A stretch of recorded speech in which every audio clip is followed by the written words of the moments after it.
रेशम जिस वक्त पारिस को बहुत बड़ी धमकी देकर घर से निकलने का चीलिंग दे देती है तो पारिस पूरी तरह से टूटकर अपने कमरे में खुद को बंद कर लेती है। जुवार को जैसे इस बात का पता चलता है कि पारिस ने सुबह से न कुछ खाया है और न ही पिया है, जुवार का गुस्सा साथ में आसमान पर पहुंच जाता है। जुवार पारिस के कमरे का दरवाजा तोड़कर कमरे में दाखिल होता है।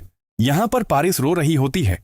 पारिस को रोता देखकर तो जुवार के कदमों से भी जमीन खसक जाती है और जुवार पारिस को गले लगा लेता है और कहता है कि ऐसा क्या हो गया, तुम्हें कौन सी चीज बुरी लग गई कि तुम इतना फूट फूट कर रो रही हो, किसी ने तुमसे कुछ कहा है?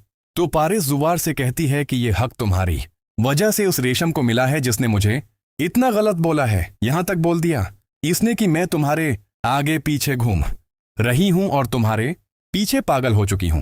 तुम तो मुझे नहीं मिलोगे, लेकिन ये रेशम चाहे तो वो मुझे उस घर से धक्के मारकर निकाल सकती है।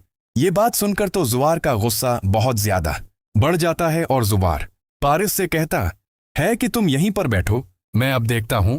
रेशम को रेशम बाहर बयान कर रही होती है तो यहां पर जुवार का बाप जुवार को गुस्से में देखकर कहता है कि क्या हो गया।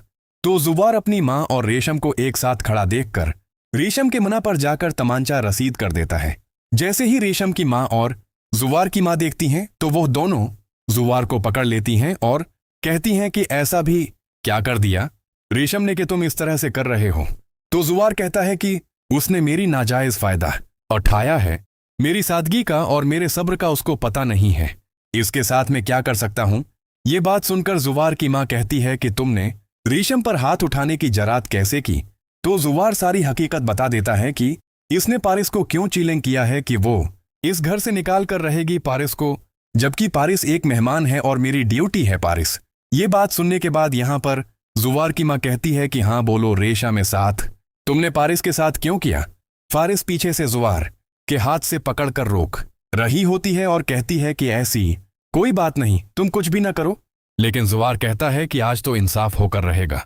जुवार का बाप आता है जो जुवार को ही डांटने लगता है तो जुवार कहता है कि मेरी तरफ से आप इनकार समझें, अब रेशम के साथ में कोई रिश्ता जोड़ नहीं सकता। उसने अपने लिए खुद ही कमा कोदा है और उसमें खुद ही गरेगी, इसमें मेरा कोई कसूर नहीं है। अब मैं यहां पर नहीं रहूंगा, अगर आप लोग ज्यादा फोर्स करेंगे तो मैं ये घर छोड़कर ही चला जाऊंगा। जुवार का बाप जो है वो जुवार से कहता है कि तुम अगर मेरे फैसले के अगेंस्ट गए तो खुदा की कसम तुम्हें उस घर से निकाल दूंगा, मैदान से आग कर दूंगा। जुवार का गुस्सा जो पहले ही बहुत ज्यादा बढ़ा हुआ होता है वो पारिस को हाथ से पकड़ता है। पारिस का सामान अपने सूट केस में डालता है, अपना सामान डालकर सूट केस उठाकर पारिस को हाथ से पकड़कर दरवाजे से बाहर निकलने लग जाता है और कहता है अपनी मां से कि अब के बाद मैं पलट कर नहीं आऊंगा, क्योंकि इस रेशम की वजह से बाबा ने मुझे इस घर से निकाल दिया है। अब जुवार के बाप को यकीन हो जाता है कि जुवार पारिस के बना रह ही नहीं सकता, मैं रेशम के लिए उसको कितना भी मजबूर करूं ये नहीं रखेगा। जुवार का बाप हाथ जोड़ लेता है और जुवार से कहता है कि मत जाओ, लेकिन जुवार जो है वो कहता है कि बाबा बहुत देर हो गई है, अब मैं नहीं रखूंगा। रेशम रोने के लिए बैठ जाती है। रेशम जो है वो जमीन पर बैठकर रोने लगती है कि मुझसे तो जुवार। उम्मीद करता हूँ आप सबको वीडियो पसंद आएगी। वीडियो पसंद आई तो हमारे चैनल को लाइक शेयर सब्सक्राइब करना ना भूले, बेल आइकन के बटन दबाना ना भूले। मिलते हैं अगले वीडियो में, शुक्रिया।